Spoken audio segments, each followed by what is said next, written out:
வணக்கம். மாலை முரசு செய்திகளை விரிவாக பார்ப்பதற்கு முன் தலைப்புச் செய்திகள். அம்பேத்கர் குறித்த நூல் வெளியீட்டு விழாவில் கூட கலந்து கொள்ள முடியாத அளவிற்கு திருமாவளவனுக்கு கூட்டணி கட்சிகள் அழுத்தம். திருமாவளவன் விழாவில் இல்லாவிட்டாலும் அவரது மனசு முழுக்க முழுக்க நம்முடன் தான் இருப்பதாகவும் விஜய் கருத்து.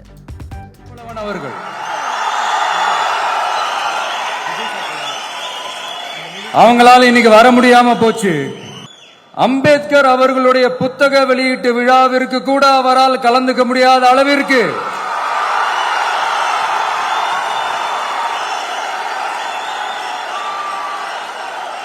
கூட்டணி கட்சிகள் சார்ந்து எவ்வளவு பிரஷர் இருக்கும்.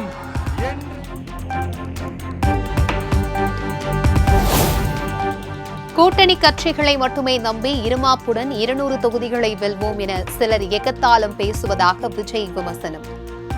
2026 கூட்டணி கணக்குகளை மக்களே மைனஸ் ஆக்கி விடுவார்கள் எனவும் கருத்து.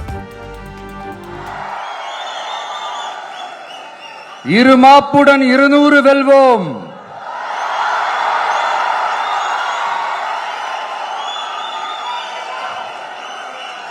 என்று எகத்தாள முழக்கமிடும் மக்கள் விரோத ஆட்சியாளர்களுக்கு என் மக்களோடு இணைந்து நான் விடுக்கும் எச்சரிக்கை.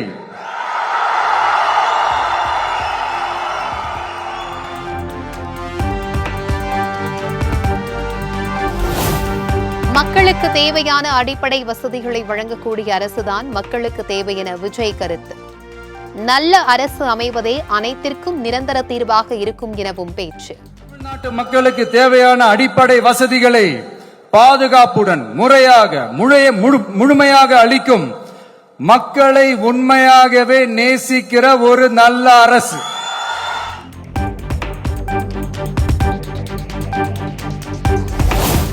சமூக நீதி பேசுகிற அரசு வேங்கை வயல் சம்பவம் குறித்து என்ன செய்தது என விஜய் கேள்வி. ஒரு துரும்பை கூட அரசு கிள்ளி போடவில்லை எனவும் குற்றச்சாட்டு. என்ன நடந்துச்சுன்னு நம்ம எல்லாருக்குமே தெரியும். சமூக நீதி பேசுற இங்க இருக்கிற அரசு அதுக்கு எந்த விதமான ஒரு நடவடிக்கை எடுத்த மாதிரியே எனக்கு தெரியலையே. இவ்வளவு காலங்கள் தாண்டி, இத்தனை வருஷங்கள் தாண்டி ஒரு துரும்ப கூட கிள்ளி போடலையே.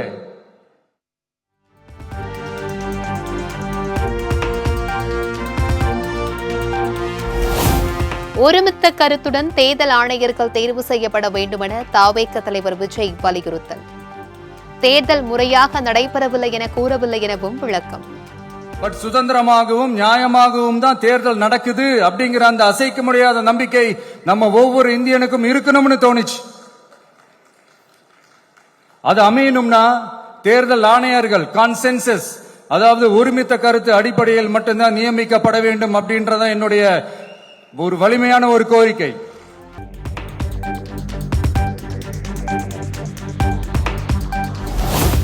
மணிப்பூரில் என்ன நடக்கிறது என்பதை மத்திய அரசு கண்டுகொள்ளவில்லை. தவேக தலைவர் விஜய் குற்றச்சாட்டு.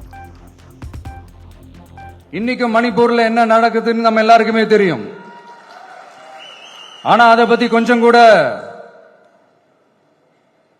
அதை கண்டுக்காம ஒரு அரசு மேல இருந்து நம்மள ஆண்டுகிட்டு இருக்கு.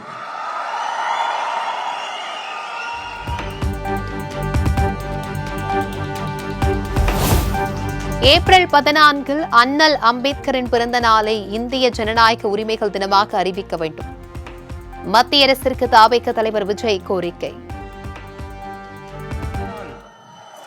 அன்னைக்குதான் நம்ம ஒட்டுமொத்த இந்தியர்களுக்குமான ஜனநாயக உரிமைகள் பிறந்த தினம். அதனால அந்த டேட்டை இந்தியாவோட ஜனநாயக உரிமைகள் தினமா அறிவிக்கணும்.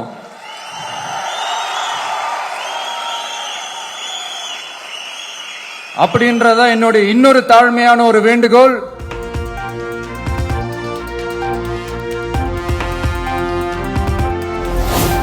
(2026) தேர்தலில் மன்னர் ஆட்சியை ஒழிக்க வேண்டும்.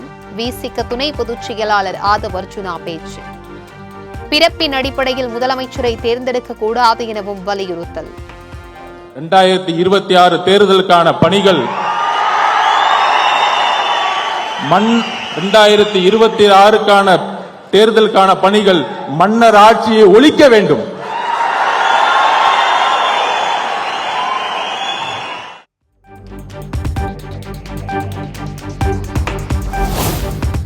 ஆட்சியில் பங்கு கேட்டால் சங்கி என சிலர் விமர்சிப்பதாக ஆதவ் அர்ஜுனா குற்றச்சாட்டு. சங்கி மாவோயிஸ்ட் என எப்படி விமர்சனம் செய்தாலும் தங்களுக்கு கவலை இல்லை எனவும் கருத்து. மன்னராட்சி தான் இங்க இருக்கு. மன்னராட்சியை கொஸ்டின் கேட்டா உடனே சொல்லிடுவாங்க, நீ சங்கி, நீ சங்கின்னு சொல்லு, இல்ல அர்பன் நக்சலைட் சொல்லு, இல்ல மாவோன்னு சொல்லு, அதை பத்தி எங்களுக்கு எந்த கவலையும் இல்லை. தமிழக மக்கள் புதிய அரசியலை உருவாக்க முடிவெடுத்து விட்டார்கள்.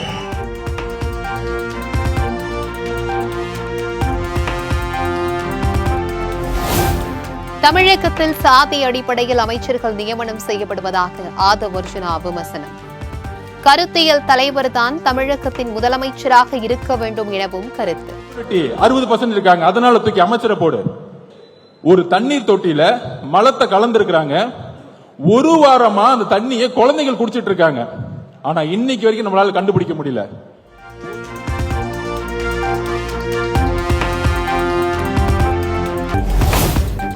திருமாவளவன் மேடையில் இல்லாவிட்டாலும் அவரது மனசாட்சி இங்குதான் உள்ளதாக ஆதவ் அர்ஜுனா பேச்சு. திருமாவளவனின் கனவு இவ்விழாவின் மூலம் நனவாகிவிட்டதாகவும் விளக்கம். எழுச்சி தமிழர் அண்ணன் திருமாவளவனுடைய கனவு எப்பொழுதும் கூடுவார். மேடையில் அவர் இல்லை, ஆனால் அவருடைய மனசாட்சி இங்குதான் இருக்கிறது என்பது எனக்கு தெரியும்.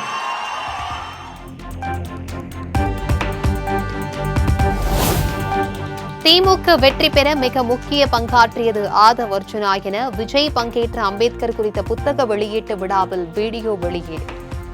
திமுகவிற்கு வேலை செய்ய பிரசாந்த் கிஷோரை அழைத்து வந்ததே ஆதவ் அர்ஜுனா தான் எனவும் பதிவு. ஐபேக் நிறுவனத்தின் தலைவராக இருந்த பிரசாந்த் கிஷோரை அழைத்து வந்தவர் ஆதவ் அர்ஜுனா. அவருடன் இணைந்து 2021ஆம் ஆண்டு தேர்தல் களத்தில் முக்கிய பங்காற்றியவர் ஆதவ். சட்டமன்ற தேர்தலில் திமுக வெற்றி பெற்றது. அதன்பின் அடித்தட்டு மக்களுக்கும் அரசியல் அதிகாரத்தை பகிர்ந்து கொடுத்து ஏற்றத்தாழ்வு இல்லாத சமத்துவ சமுதாயத்தை உருவாக்கும். அம்பேத்கர் புத்தக வெளியீட்டு விழாவில் தான் பங்கேற்க இயலாமல் போனதற்கு திமுக கொடுத்த அழுத்தம்தான் காரணம் என விஜய் பேச்சில் உடன்பாடு இல்லை. அழுத்தம் கொடுத்து இணங்கக்கூடிய அளவிற்கு தானோ விடுதலை சிறுத்தைகளோ பலவீனமாக இல்லை எனவும் திருமாவளவன் விளக்கம். போனதற்கு திமுக அல்லது திமுக தலைமையிலான கூட்டணி கட்சிகள் கொடுத்த அழுத்தம் என்பதை போன்ற கருத்தை அவர் பதிவு செய்திருக்கிறார்.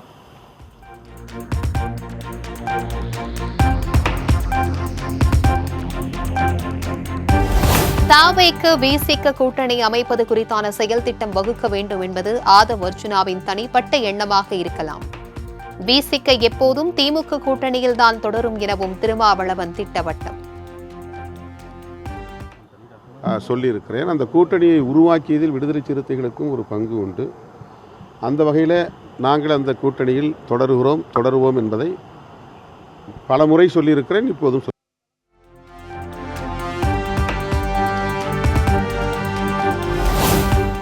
திமுக கூட்டணியில் குழப்பம் ஏற்படுத்தும் வகையில் பேசி வரும் ஆதவ் அர்ஜுனாவிடம் விளக்கம் கேட்போம். கட்சியின் முன்னணி நிர்வாகிகளிடம் ஆலோசித்து அடுத்த கட்ட நடவடிக்கைகள் எடுக்கப்படும் என திருமாவளவன் பேட்டி. வகையில் அவர் கருத்து தெரிவித்து வருகிறார் என்பது உண்மை. அவரிடம் விளக்கம் கேட்போம். உரிய விளக்கம் கிடைக்கும் என்று பார்ப்போம். அதன் பிறகு இயக்க முன்னணி தொடங்கும்.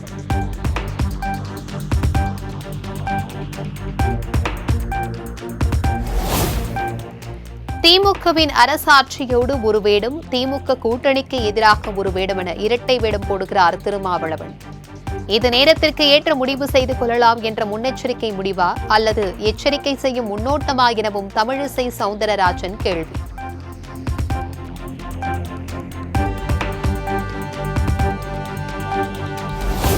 திருமாவளவன் பற்றி விஜய் பேசியதை பார்த்தால் அவர் கட்சி ஆரம்பித்திருப்பதே விசிகவுடன் கூட்டணி வைப்பதற்காக தான் என்பது போல் தோன்றுகிறது. தன்னம்பிக்கையோடு கட்சி ஆரம்பித்திருந்தால் இப்படி வலிந்து அழைப்பு விடுக்கும் நிலை ஏற்பட்டிருக்காது எனவும் எம்பி ரவிக்குமார் விமர்சனம்.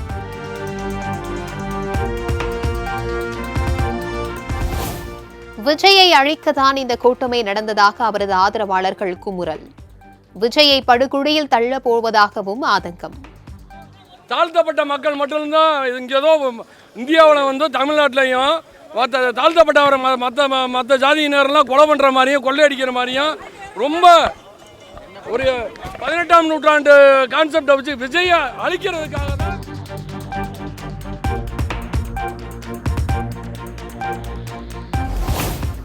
சென்னை தலைமை செயலகத்தில் முதலமைச்சர் மு க ஸ்டாலினுடன் மத்திய குழு சந்திப்பு. புயல் பாதிப்புகள் குறித்து புகைப்படம் மற்றும் வீடியோ பதிவு மூலம் விளக்கிய தமிழக அரசு அதிகாரிகள்.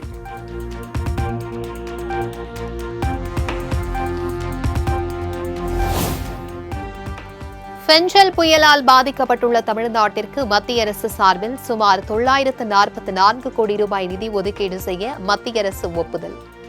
மாநில பேரிடர் நிதியிலிருந்து 2 தவணை தொகையும் மொத்தமாக விடுவிப்பு.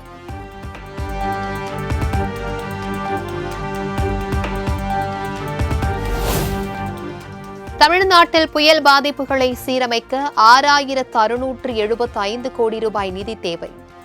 தமிழகம் வந்த மத்திய குழுவிடம் முதலமைச்சர் மு க ஸ்டாலின் வலியுறுத்தல்.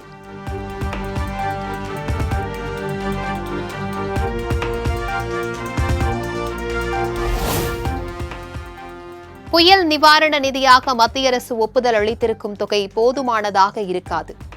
வேலூரில் துணை முதலமைச்சர் உதயநிதி ஸ்டாலின் பேச்சு. இது பெரிய விஷயம் போதுமானதா இருக்காதா? கண்டிப்பா முதலமைச்சர் 2000 கோடி கேட்டிருக்காங்க.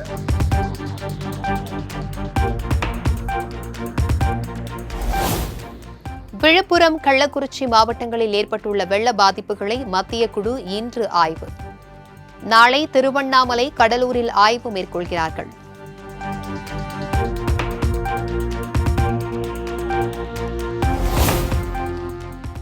புதுச்சேரியில் ஃபெஞ்சல் புயல் பாதிப்புகளை நாளை ஆய்வு செய்கிறது மத்திய குழு.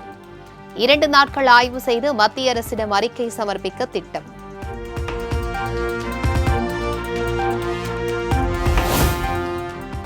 மாநிலங்களுக்கு 50% வரி பகிர்வு வழங்கப்பட வேண்டுமென முதலமைச்சர் மு க ஸ்டாலின் வலியுறுத்தல். 16வது நிதிக்குழு எடுக்க உள்ள முடிவுகள் நாட்டின் அடுத்த 5 ஆண்டுகளுக்கான நிதி செயல்பாடுகளுக்கு வடிவம் கொடுக்கும் எனவும் அறிக்கை.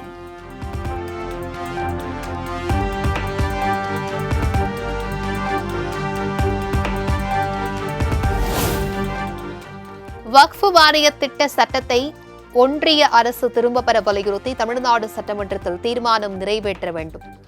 தமிழக முஸ்லிம் முன்னேற்றக் கழக தலைவர் ஜவாஹிருல்லா கோரிக்கை.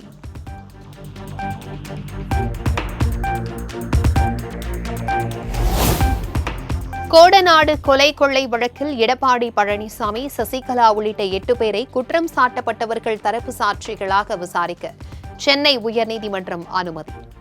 இருதரப்பிற்கும் வாய்ப்பு வழங்கி விசாரணையை முடிக்க வேண்டும் என நீலகிரி நீதிமன்றத்திற்கு உத்தரவு.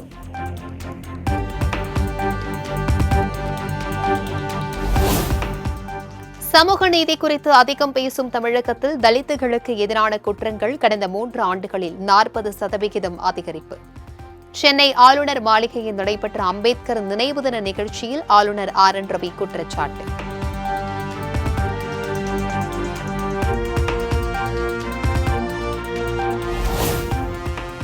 மகா தீபத்தன்று பக்தர்கள் மலையேற பாதுகாப்பாக உள்ளதா என 9 பேர் கொண்ட வல்லுநர்கள் குழு இன்று திருவண்ணாமலையில் ஆய்வு. மலையேற போலி அனுமதிச் சீட்டு விட்டால் குற்றவியல் நடவடிக்கை மேற்கொள்ளப்படும் என அமைச்சர்கள் PK சேகர்பாபு, ஏவவேலு கூட்டாக பேட்டி.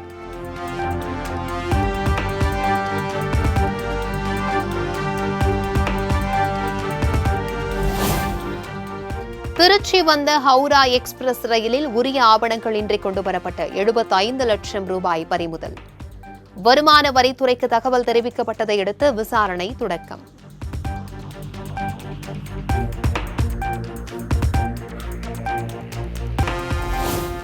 கார்த்திகை தீப திருவிழாவின் 3ஆம் நாளில் சிம்ம வாகனத்திலும் எழுந்தருளிய சுவாமி அம்பாள். 4 மாட வீதிகளில் பவனி வந்த சுவாமி அம்பாளை ஆயிரக்கணக்கான பக்தர்கள் பக்தி பரவசத்துடன் தரிசனம்.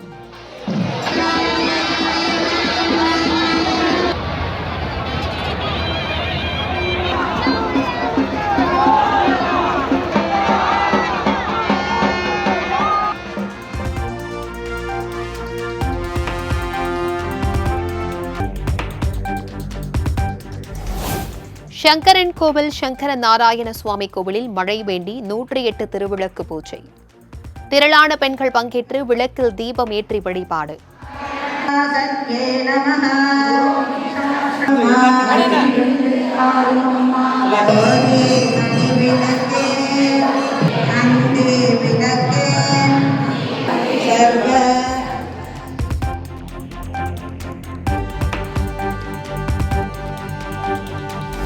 வங்கக்கடலில் இன்று உருவாகிறது குறைந்த காற்றழுத்த தாழ்வு பகுதி. வரும் 12ஆம் தேதி தென்மேற்கு வங்கக்கடலில் தமிழ்நாடு இலங்கை கடலோர பகுதிகளை அடையக்கூடும் எனவும் அறிவிப்பு.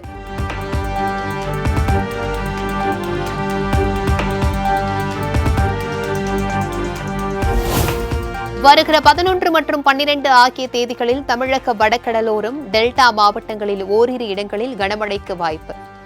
சென்னை வானிலை ஆய்வு மையம் தகவல்.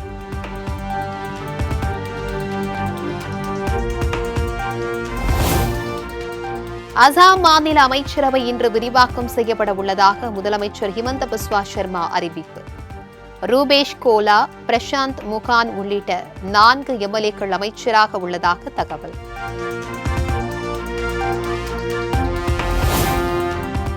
இந்தியாவிற்கு எதிரான 2வது டெஸ்ட் போட்டியின் முதல் நாள் ஆட்ட நேர முடிவில் ஆஸ்திரேலிய அணி 1 விக்கெட் இழப்பிற்கு 86 ரன்கள் சேர்ப்பு.